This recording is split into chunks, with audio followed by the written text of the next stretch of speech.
흔히 남자들은 굉장히 강하고 또 용맹하며 담력이 있다, 이렇게 여겨지곤 하죠. 그리고 여자분들은 힘이 없고 연약하고 소심하다, 그런 식의 도식이 있었습니다. 맞습니까? 아니죠. 뭐라고요? 뭐라 그러셨어요? 저한테는 안 들리고 이쪽에서 뭐라고 그러셨는데 뭔가 동의하지 않는 격한 반감을 표출한 것 같아요. 어떤 면에서는 세뇌된 그런 의식들이죠.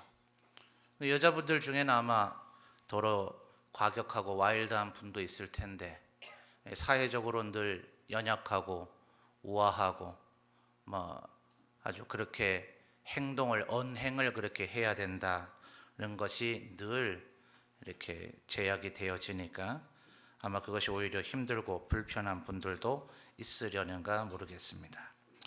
오늘 본문 말씀을 보면 굉장히 아주 성경에서는 다른 유사한 사례를 찾아보기 힘든 아주 독특한 광경이 나타납니다.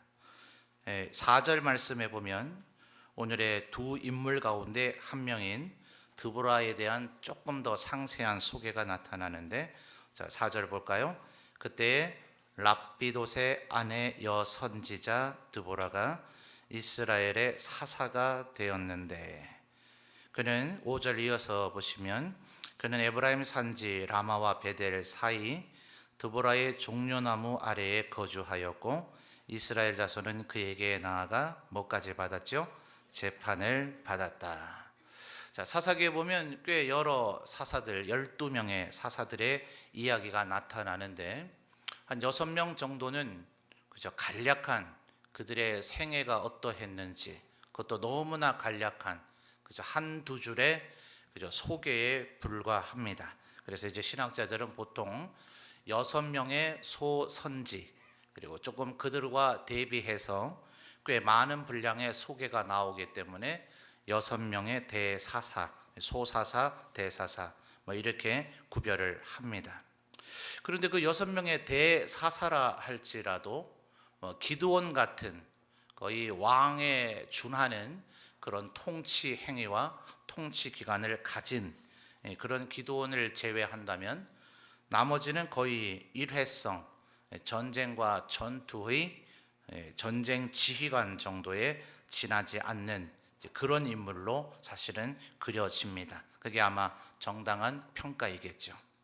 그런데 기이하게도 이 드보라는 여성인데도 불구하고 4절에 두 가지 표현이 나타나죠. 다시 볼까요? 그때 랍비돗의 아내, 그 다음 뭡니까?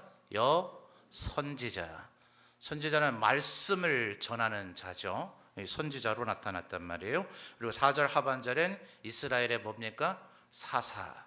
사사라고 하는 이 우리 한글 말로 사사로 번역되어 있는 이 단어가 사실은 요즘에 다른 용법을 찾기가 좀 어렵기 때문에 정확히 무엇이라 해야 되는가. 오늘날에는 여러 가지 어떤 직책과 역할들이 구별이 되어져 있고 세분이 되어져 있죠. 그래서 NIV 버전의 영어 성경도 사사기를 judge 이렇게 되어 있어요. 그러니까 사실은 5절 하반절에 얘기하는 재판, 여기에 오히려 비중을 둔 거죠. 근데 사실은 정치 지도자의 역할도 일정 부분 했고 군사 지휘관의 역할도 일정 부분 했단 말입니다. 그게 그거 아니냐 그렇게 생각하실 수도 있겠지만, 여러분 3절을 보시면 지금 이 드보라 바락과 전쟁을 해야 되는 사람들도 3절을 보시면 왕의 이름이 뭐죠? 야빈입니다. 야빈. 2절에 표현이 나오죠. 야빈 왕. 그러니까 이게 지역인지 사람 이름인지 헷갈릴 수 있을 텐데, 다시 2절을 보시면 여호와께서 하솔에서 통치하는 가나안 왕 누구요? 야빈. 그러니까 야빈이 이름이라는 거 아실 수 있겠죠. 가나안 왕은 야빈입니다. 근데 7절을 보면 내가 야빈의 군대 장관 누구요? 시스라요. 자, 동일한 시기에 북방에 있는 이 하솔을 근거지로 하고 있는 가나안인들은 왕 야빈, 군대 장관 시스라 구별되어 있단 말이에요. 그런데 지금 이 이스라엘은 사사가 때로는 정치인으로서의 정치 지도자로서의 왕과 같은 역할도 하고 군대 장관으로서의 군대 지휘관의 역할도 하고 재판관으로서의 역할도 겸하고 있는 보다 덜 분화된 사사의 시대였단 말입니다. 근데 아까 말씀드렸듯이 6명의 대사사들이 아무리 활약을 많이 했어도 기드온을 제외한다면 나머지 5명은 거의 군사 지휘관 정도의 역할에 불과했다. 이런 사사기 400년의 시기 가운데 여성인데도 불구하고 여선지자 그리고 사사, 재판관의 역할을 두루 겸한 여인이 이 고대 사회에 있었다 하는 것은 굉장히 기이한 상황이라고 볼 수가 있습니다. 그런데 바락이라고 하는 사람이 이 드보라의 남편도 아니죠. 4절 벌에서 읽은 거예요. 4절에 지금 누구예요? 랍비도시라고 하는 사람, 그저 이름만 거론되어 있는 이 사람이 드보라의 남편이라 말입니다. 그런데 이 드보라가 지금 바락에게 하나님께서 너에게 명령을 하시니까 6절 하반절을 보시면 납달리 자손과 스불론 자손 10,000명을 거느리고 가서 다볼산에 가서 이 시스라와 싸우라는 거예요. 근데 너무나 어처구니가 없게도 바락은 여자인 드보라 사사에게 당신이 함께 가면 내가 가지만 그렇지 않으면 내가 못 가겠습니다. 이런 지금 모습을 보여주고 있어요. 자, 왜 그럴까요? 남자는 좀 강해야 되지 않나요? 그래서 사실은 이 바락이라고 하는 사람이 굉장히 좀 혹평되는 경우가 많습니다. 겁쟁이다. 어떻게 여자 보고 같이 가지 않으면 못 가겠다고 하는가? 자, 우리 점천제일교회 남자 성도님들은 전쟁이 나서 나가 싸우라 그러면 그저 아멘 하고 달려나가 싸우실 거죠? 아니, 남자분들께 여쭤봤는데 왜 여자분들이 웃으세요? 아무도 대답 안 하신 건 부정의 뜻입니까? 여러분에게 더 대답을 재촉하지는 않겠습니다. 벌써 몇 년 전인가요? 미국 해병대가 아프가니스탄을 침공했다 해야 될까요? 거기에 있는 그 마약 생산 기지, 그리고 그 마약을 근거로 한 역시 이슬람 테러 분자들을 제거하기 위해서 이슬람의 아프가니스탄에 전쟁을 한 일이 있었습니다. 이미 아프가니스탄은 소련의 침공에 의해서 거의 국가 기능이 마비되어 있는 그러니 정규군이라고 할 수도 없어요. 일종의 게릴라 혹은 테러 분자 혹은 패망해서 국가 기능이 정지된 국가의 패잔병들 수준밖에 되지 않습니다. 여러분, 싸우면 누가 이길까요? 오늘은 대답 안 하기로 작정하셨어요? 아니, 문제가 너무 어렵습니까? 이건 따져보나 마나 미 해병대의 승리죠.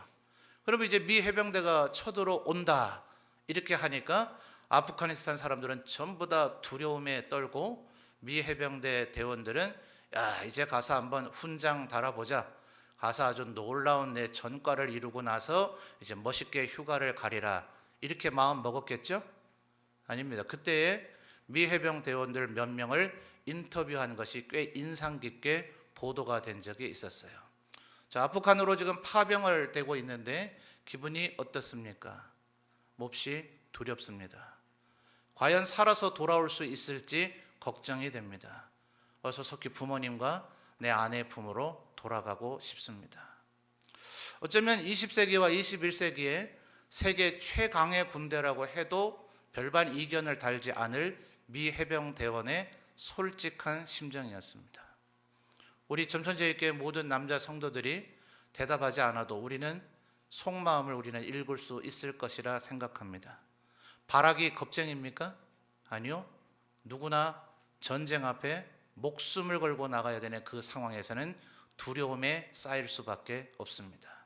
그런데 왜 드보라는 가라 명하고 바락은 당신이 가야 가지 안 그러면 못 가겠다고 얘기할까요? 여러분, 6절 말씀을 보시면 4, 5절은 드보라에 대한 소개인데 어떤 연유를 통해서 하나님께서 드보라에게 바락에게 이 얘기를 얘기하려는 그 중간 과정이 없지만 6절을 보시면 드보라가 사람을 보내서 아비노함의 아들 바락을 납달리 게데스에서 불러다가 그에게 이르되. 자, 그다음 여러분이 한번 읽어 주실까요? 시작.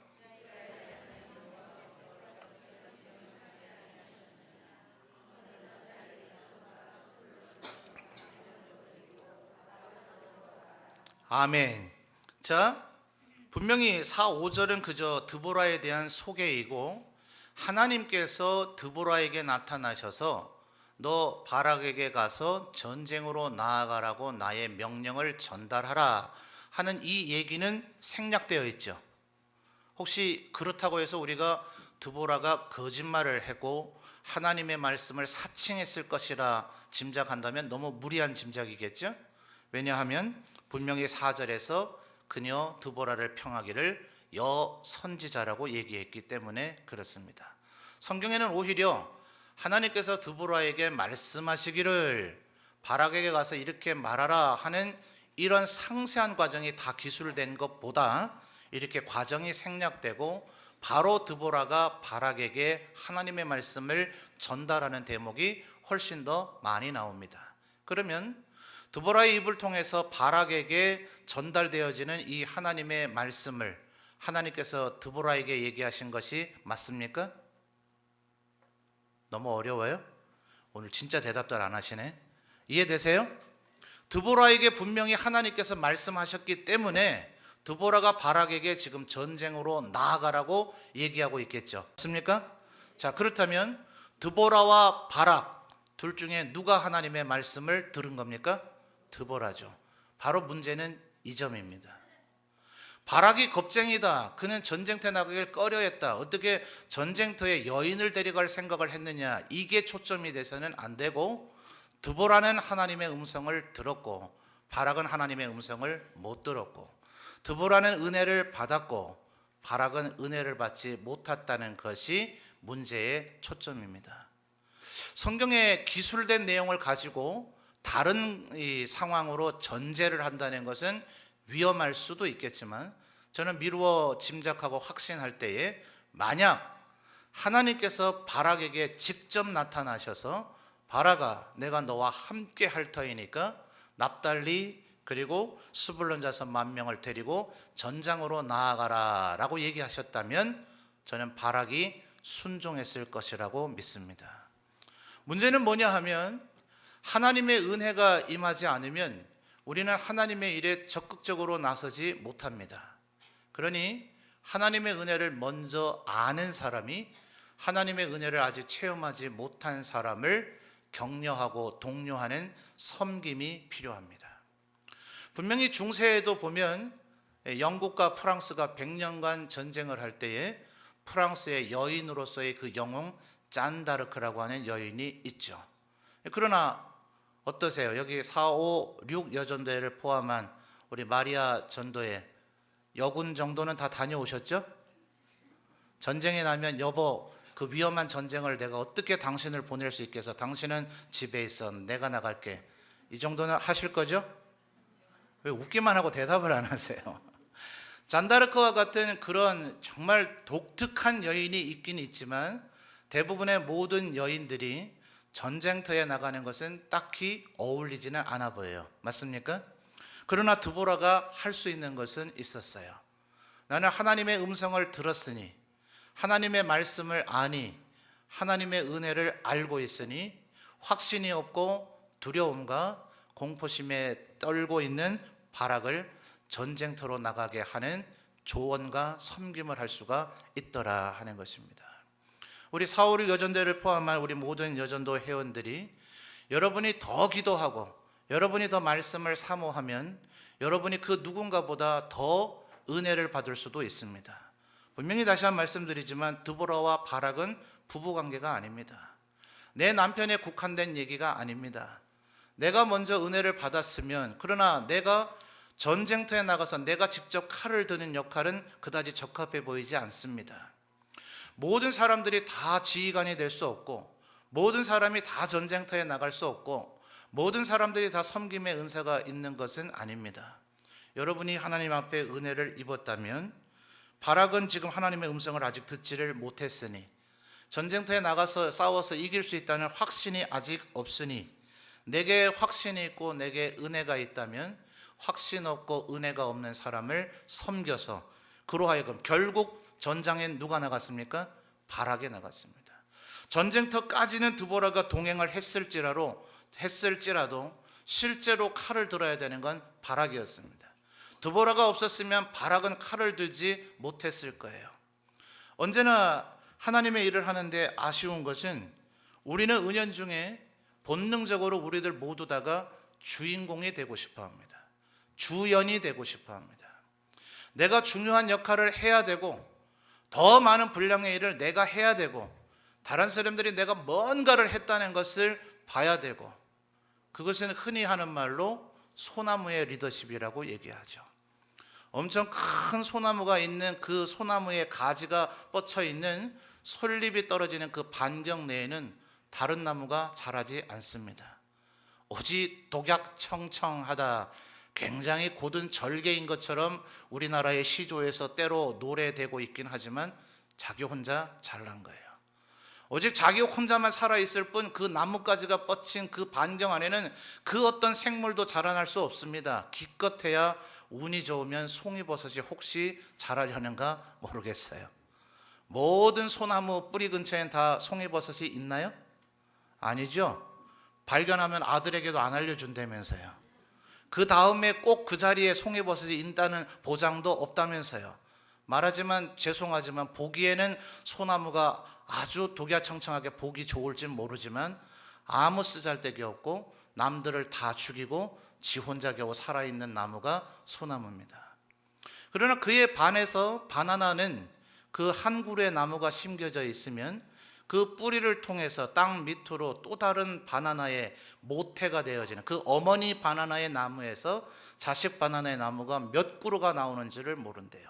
한 그루만 잘 심어서 심고 놓고 나면 한 세대가 지나고 나면 아예 바나나 나무의 숲으로 변한답니다. 그리고 그 어미 바나나 나무는 형체도 없이 사라져 버린답니다.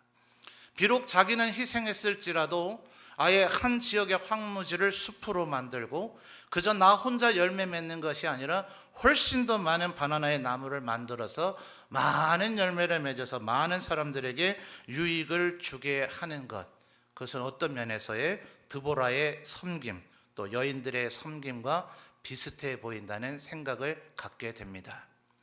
왜 그런지는 모르지만 기독교 역사 전체를 보아도 또 한국 교회 역사를 보아도 죄송하지만 우리 남자 성도님들, 장로님, 안수집사님께 제가 미움받을지도 모르겠지만 어쨌든 오늘은 여전도의 헌신 예배니까 여자분들이 훨씬 더 은혜를 사모하고 주의 일에 열심을 내는 듯이 보여지곤 합니다. 우리 여러분이 먼저 은혜를 받았다면, 여러분이 먼저 하나님의 음성을 들었다면 아직 확신 없고 믿음 없고 결단 내리지 못하는 바락과 같은 이가 여러분 옆에 있다면 내가 당신을 위해 기도하겠다. 그래서 내가 칼을 드는 건 무리잖아요. 내가 전쟁터에 나가는 건 무리잖아요. 나는 은혜 잘 받고 나는 기도 잘한다면 또 다른 바락과 같이 칼을 잘 들 수 있는 일을 전쟁터에 나가도록 격려하고 독려하는 일을 할 수 있다면 결국 하나님께서는 누구에게 영광을 주셨습니까? 드보라와 야엘에게 영광을 주셨더라 하는 겁니다. 바락은 제가 이렇게 부연 설명해 주지 않으면 언제나 겁쟁이 취급만 받았다 하는 거죠. 우리 456 여전도회를 비롯한 모든 여전도회 회원들이 드보라와 같이 내가 받은 은혜로 다른 사람을 격려하고 세우는 바나나의 리더십을 이루어갈 수 있는 귀한 여전도회 회원들이 다 되시기를 주님의 이름으로 축원합니다. 이어지는 17절부터 24절까지를 보면 또 다른 여인 야엘의 이야기가 나타납니다. 오늘 사사기 4장은 남자들이 남자 망신은 다 시키고 있죠.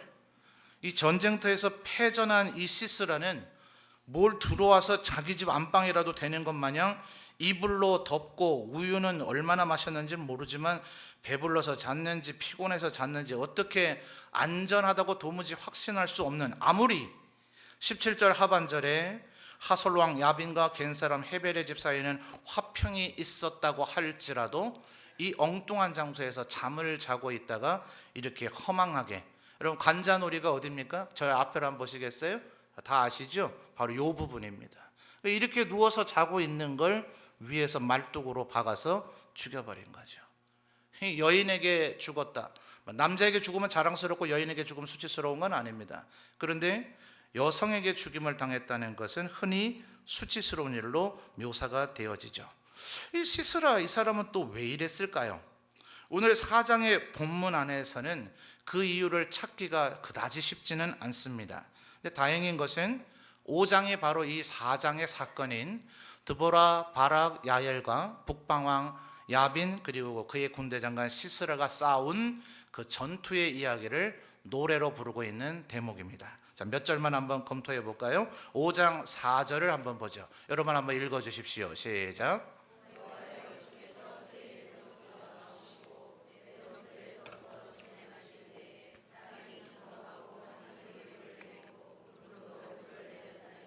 아멘. 여러분 하반절을 주목해 보십시오.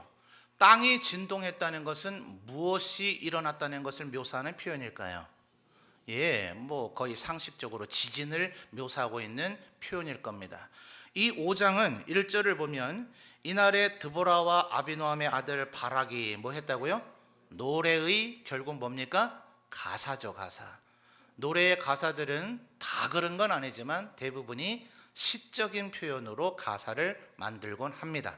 그러니까 2절부터 이어지는 얘기는 노래 가사이지만 동시에 시라 봐도 무방하죠.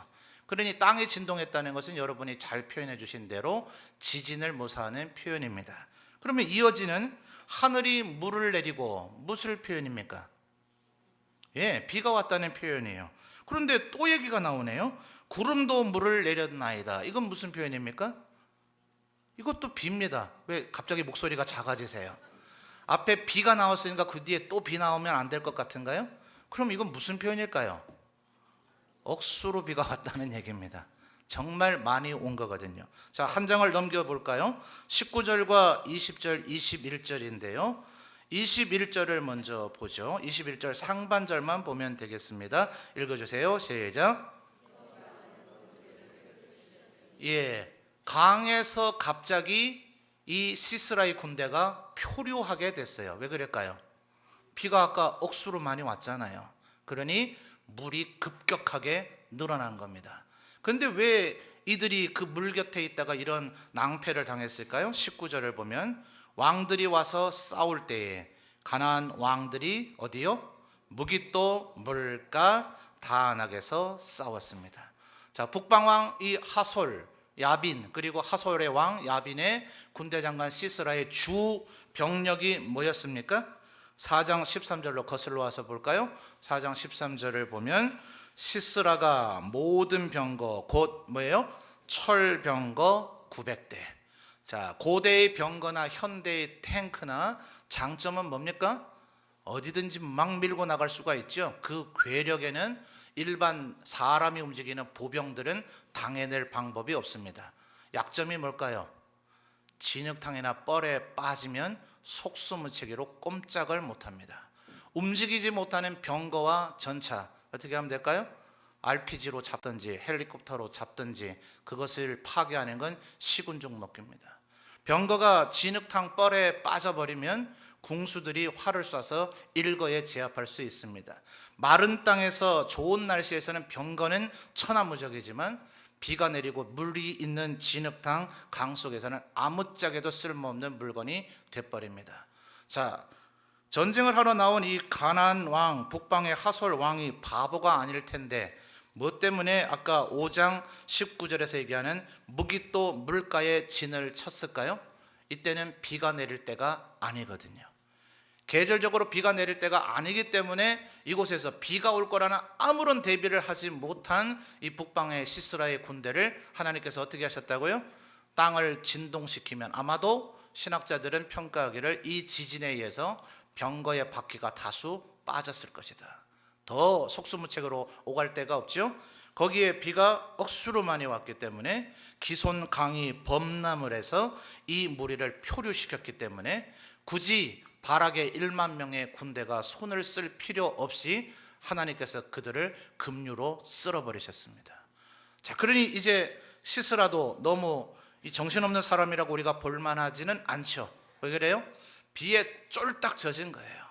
비가 오리라고 전혀 예상하지 않은 상태에서 비에 쫄딱 젖었으니 추워요, 안 추워요? 자, 이불을 왜 덮었는지 이해가 되시죠?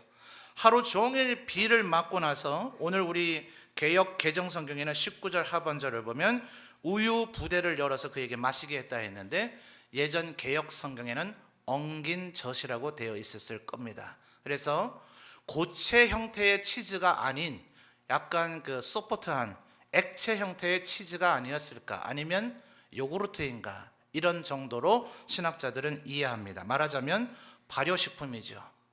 오늘날에는 일정 그 식품의 어떤 상태를 유지하기 위해서 더 이상 발효되지 않도록, 과발효되지 않도록 어떤 그 방지제라 그럽니까? 그런 것을 첨가해서 일정 레벨의 발효 상태만 유지되도록 하죠. 근데 고대는 어떻게 됐을까요?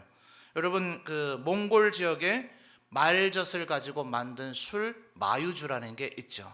그래서 아마도 이 우유는 지금 개역 개정은 약간 의미를 오히려 약화시켜서 우유라고 번역을 했지만 치즈, 요구르트 혹은 술, 그 어느 중간쯤이었을 것이라고 이해를 합니다. 자, 이제 시스라를 좀 이해해 줄 수 있겠나요?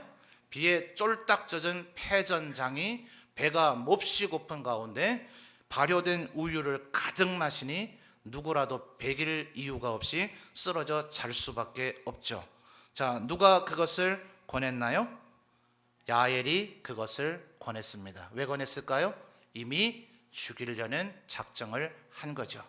그런데 이 여자분 너무 참 무서운 여자가 아닙니까? 이 장막, 관자놀이를 꿰뚫어서 사람을 죽일 정도의 말뚝이라면 얼마나 큰 말뚝이었을까요? 이 사람은 잔다르크인가? 아니요. 우리 현대 여성들은 사실은 참 축복된 시대를 살고 있죠. 아마 여기 계신 권사님들이나 우리 전 세대의 어머니들은 부엌에서 아궁이에 불을 지펴가며, 그렇죠? 아마 지금보다 가사일을 돌보는 노동 강도가 뭐 5배, 10배 이상 됐을 겁니다. 이 고대에는 어땠을까요? 장막쯤은 여성의 몫이었습니다.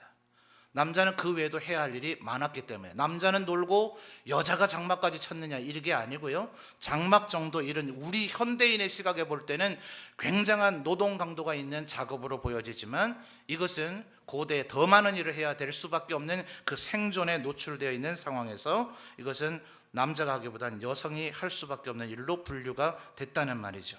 그러면 이 야엘은 지금 어마어마한 무슨 결심을 하고 무기를 든 게 아니라 그녀에게 있어서 장막 말뚝은 늘 장막을 쳤다 걷었다 해야 되는, 오늘날의 여러분에게로 이해를 한다면 과독할 정도 되는 수준입니다. 말하자면 야엘은 자기가 가장 잘하는 자기의 은사를 통해서 하나님 앞에 영광 돌린 여인이다 하는 거예요.